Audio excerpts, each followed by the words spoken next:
Assalamualaikum warahmatullahi wabarakatuh. Sekarang kita ada di hari keempat ya, posisinya karena kita ngerjain si aplikasi ini kemarin kita startnya itu tanggal 11 ya, dan di kalender itu tanggal 14-nya itu libur. Sebenarnya di hari ini di tanggal 14-nya ya, teman-teman nggak perlu ngapa-ngapain ya, karena kemarin kan kita cuma ngerjain RAB aja nih yang ini, karena penjelasannya kan RAB ini teman-teman isi harian ya, yang si insentif fasilitas, jadi yang isinya cuma insentif fasilitas saja. Dan di tanggal ini karena posisinya libur dan ya, dan ada penjelasan tentang yang namanya cuti bersama ya. Jadi teman-teman yang libur di tanggal 14 kemudian cuti bersama tanggal 15, kita cek dulu ya dokumennya ya, datanya sebentar. Oke, jadi berdasarkan SE ya tahun 2025 itu pelayanan MBG pada libur akhir tahun 2025 dan 2026 ya. Di sini kemudian ada kalimat bahwasanya relawan yang diinstruksikan bekerja pada cuti bersama Natal dan Tahun Baru berhak mendapatkan hak keuangan kumulatif sebesar 200% ya. Jadi kalau seandainya ya, SPPG-nya teman-teman di sini pada tanggal 15 ya, 15 ini libur ya. Kan kalau di kalender mah hitam ya, tapi kan ini cuti bersama. Kita lihatnya dari Kemenaker deh. Nah, ini nih.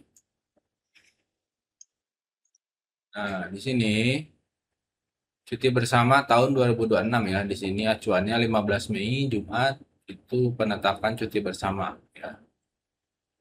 Jadi kalau ada SPPG yang relawannya masuk, itu masuk kategori yang 200%. Nah, yang ini gitu. Nah, di sppgku.id ya di sini sudah eh, mencakup ya hal itu ya. Jadi kalau misalnya ada relawan yang masuk di tanggal libur, itu otomatis dia dapat gajinya dua kali lipat ya, 200%. Jadi kalau misalnya gajinya 100.000, dia dapat 200.000 di hari libur tersebut gitu. Itu aja sih yang mau saya sampaikan di hari ini ya, Kamis misalnya tanggal 14, dan besoknya kan masih libur ya. Besoknya masih libur, teman-teman tetap bikin RAB untuk yang insentif doang gitu. Jadi misalnya Mei tanggal 15 insentif fasilitas silakan diisi, kemudian jumlahnya satu, klik simpan. Nah, jadi dia akan nanti ngambil insentif ini ya. Oke, kemudian ke transaksi insentif fasilitas, input insentif, tanggalnya dipilih tanggal 14, ambil dari RAB, bukan tanggal 14, tanggal 15 ya, ambil RAB, klik simpan semua, nah masuk sini.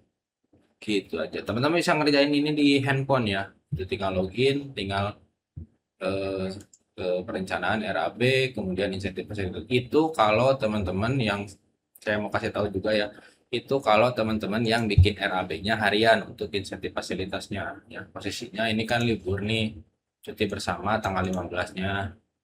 Tuh. Jadi silakan bikin eh, RAB untuk insentif fasilitas saja. Kalau teman-teman ngitungnya harian. Kalau misalnya teman-teman nggak mau insentif fasilitas ini, saya mau buat dokumennya itu nanti aja RAB di akhir periode, ya udah nggak usah diisi gitu. Karena ini masih dalam RAB, masih dalam rencana, belum motong uang kas gitu ya. Karena uang kas itu terpotong kalau di bagian transaksi ini sudah dibayar, dibuat SPM-nya terus dibayar, itu baru kepotong. Kalau masih RAB itu nggak akan potong gitu. Oke, itu aja sih yang mau saya sampaikan tentang libur ya. Libur cuti ya di sini, apa yang harus dikerjakan. Kemudian Sabtu kalau misalnya libur juga ya tinggal bikin lagi aja itu insentifnya di sini. Masuk pembayaran ya, ikut insentif misalnya masukin untuk tanggal 16-nya gitu. Kurang lebih seperti itu. Jadi nanti insentifnya itu eh, apa ya, terambil gitu. Atau teman-teman bisa ya di RAB-nya ini misalnya untuk hari Jumat ya yang tadi ya. Kita cek ya di sini, kita hapus dulu nih. Kita hapus dulu ya. Buat RAB untuk misalnya kan bayarnya Jumat ya. Jumat semua harus udah dibayar ya. Jumat udah semua harus dibayar. Nah, di sini nominalnya 6 juta. Teman-teman isi 2 kali. Jadi totalnya 12 juta kita simpan. Nah, jadi di hari Sabtu itu udah termasuk ke sini. Jadi nanti ketika di bagian insentif fasilitas, yang ini teman-teman hapus dulu ya tanggal 15.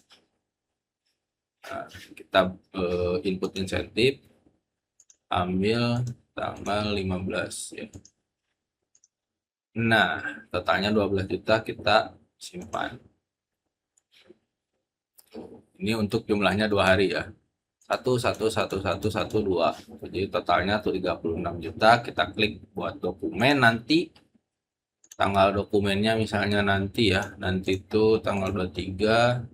Periode 11 sampai 23. Totalnya sekian ya. Ini untuk 1 minggu ya. Jadi nanti salah ini periodenya berarti Sabtu ini.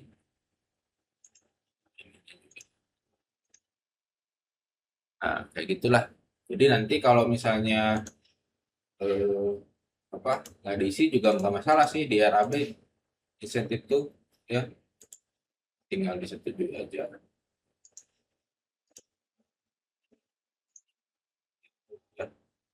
12 juta ini hanya untuk insentif aja tuh. Ya, cek aja. Oke, untuk insentif disetujui. Ya udah gitu, kita hapus aja dulu RAB-nya ya. Hapus. Jangan hapus ABM-nya aja sih. Kita hapus karena kan Jumat ini libur ya. Ini kita hapus aja. Jadi sangat fleksibel ya aplikasi ini, aman gitu teman-teman bisa pakai karena kan 13, 14, 15 Mei libur, Sabtu libur misalnya, jadi 3 hari libur. Di sini PM-nya itu jadinya paketnya 8675. Jadi sangat fleksibel. Itu aja sih yang mau saya sampaikan ya. Kalau teman-teman bingung kecepatan, diputar ulang aja videonya atau bisa nonton lagi video yang sebelumnya gitu. Karena video ini saya buat berurutan ya, hari per hari dan ngejelasinnya juga hari per hari. Di sini sudah masuk ya. Kalau sudah tanggal 13, 14, 15 itu kan libur ya, cuti dan cuti bersama ya. Libur nasional sama cuti bersama, libur teman-teman bisa gunain ini nih SPF-nya ya.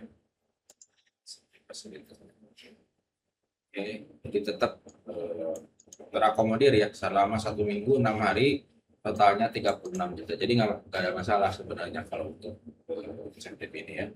Mau dibuat RAB-nya terakhir boleh, mau di satu-satuin ini boleh. Nanti misalnya di sini nggak ada, langsung bujuk tanggal berapa gitu, itu boleh-boleh aja sih sebenarnya.